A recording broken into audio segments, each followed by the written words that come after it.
Bonjour à tous, je suis Mélanie Rouen, je suis l'auteure du blog harmoniefamiliale.fr que je t'invite à aller découvrir, sur lequel tu peux télécharger mon guide gratuit, les 5 étapes qui te mènent à l'harmonie avec tes enfants. Alors moi, mon objectif, c'est d'accompagner les parents qui souhaitent voir grandir leurs enfants dans un climat de bienveillance, qui n'y arrivent pas forcément tous les jours, parce que c'est pas tous les jours évident. En leur apportant du positif, de la bienveillance et un épanouissement personnel grâce à différents outils et notamment à la communication non violente. Dans cette vidéo aujourd'hui, je voudrais te parler de l'alternative à la punition, parce que dans l'éducation bienveillante, on préconise de ne pas utiliser la punition parce que la science, tout simplement, a mis en évidence les méfaits et la peu de constructivité qu'apporte la punition à l'enfant. Donc j'ai essayé de trouver d'autres solutions et je les ai appliquées. Donc je partage avec toi cette application dans cette vidéo. Alors l'alternative dont je te parle aujourd'hui, en fait c'est une solution qui va permettre à l'enfant qui a fait par exemple une bêtise ou qui n'a pas respecté une limite que tu as posée, qui n'a pas respecté une règle importante de la maison, il a tapé, il a pris quelque chose des mains par exemple, ou voilà, des choses de cet ordre-là. C'est de trouver une solution donc, qui va être constructive pour l'enfant, c'est-à-dire lui apporter quelque chose. Parce que la punition, effectivement, mettre un enfant au coin ou le taper ou aller l'envoyer dans sa chambre parce qu'il a fait quelque chose comme ça ne va pas lui apprendre grand-chose.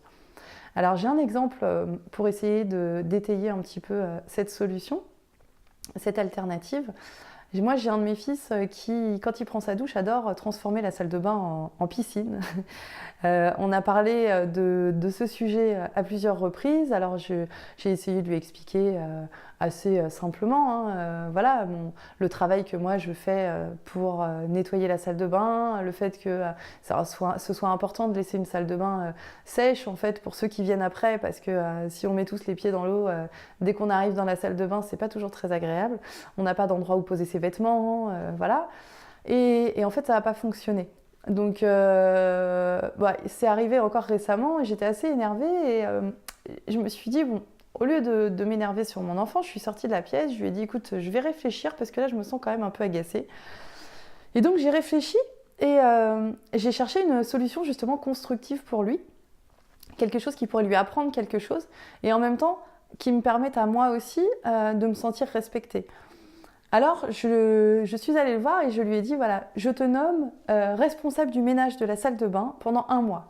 Donc pendant 1 mois, 1 jour par semaine, 1 fois par semaine, c'est toi qui mettras au propre la salle de bain. Donc je te guiderai, je t'accompagnerai et tu mettras au propre la salle de bain. Et je me dis que de cette façon-là, tu pourras prendre conscience de ce que moi je t'explique et du travail que c'est en fait pour entretenir cette pièce-là en l'occurrence. Donc il a accepté, l'expérience est en cours, je pourrais vous transmettre la suite de l'expérience dans une autre vidéo avec grand plaisir pour voir ce que ça a donné. Mais j'ai trouvé que c'était une solution intéressante parce que moi ça me convenait. Lui, il a été OK pour jouer le jeu et en même temps il a compris que ça lui demandait un effort et que ça lui demandait quelque chose. C'est une solution qui peut être appliquée aussi à plein d'autres contextes.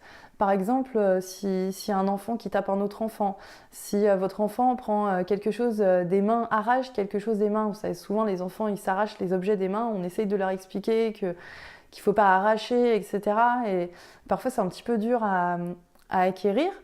Voilà, ce genre de situation-là, vous pouvez aussi essayer de trouver une solution constructive autre que la punition. Par exemple, un dédommagement que l'enfant qui a tapé, par exemple, pourrait faire à l'autre enfant. C'est-à-dire qu'il peut lui prêter un jouet, un jouet que celui qui a été tapé aime beaucoup, par exemple. Il peut lui prêter un jouet pendant 2-3 jours. Il peut lui rendre un service pour réparer en fait ce qu'il a fait. L'idée est là, et de montrer à l'enfant que ok, tout le monde peut faire des bêtises, tout le monde peut faire des erreurs, tout le monde peut faire des choses pas très agréables, faire exprès, pas faire exprès, peu importe à la rigueur, c'est pas le sujet. Mais tout le monde peut se tromper et faire quelque chose. Par contre, ce qui est important, c'est d'être capable de réparer et de chercher une solution pour réparer ce qu'on a fait dans le but de maintenir le lien avec l'autre. Parce que si c'est des personnes auxquelles on tient, si c'est son frère, sa sœur, son papa, sa maman, eh ben, c'est important de maintenir ce lien. Donc si on voit que la personne est en colère, on a la possibilité de trouver une solution et de réparer. Voilà. Et ça, c'est une notion qui peut être très importante pour l'enfant parce qu'elle est rassurante. Ça veut dire que même s'il fait une bêtise, eh ben, son papa, sa maman, son frère ou sa sœur l'aiment toujours. Et par contre, ça lui permet aussi de prendre conscience qu'il a la possibilité de réparer et donc ça lui demande de l'implication personnelle pour réparer ce qu'il a fait.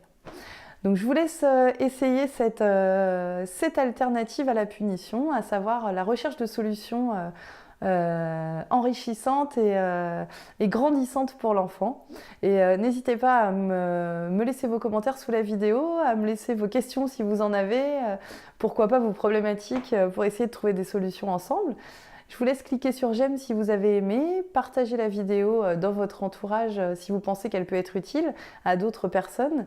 Et puis je vous souhaite une bonne continuation. Rappelez-vous que vous pouvez vous améliorer chaque jour. Je vous souhaite plein de bonnes choses et puis je vous dis à bientôt pour une prochaine vidéo. Ciao ciao!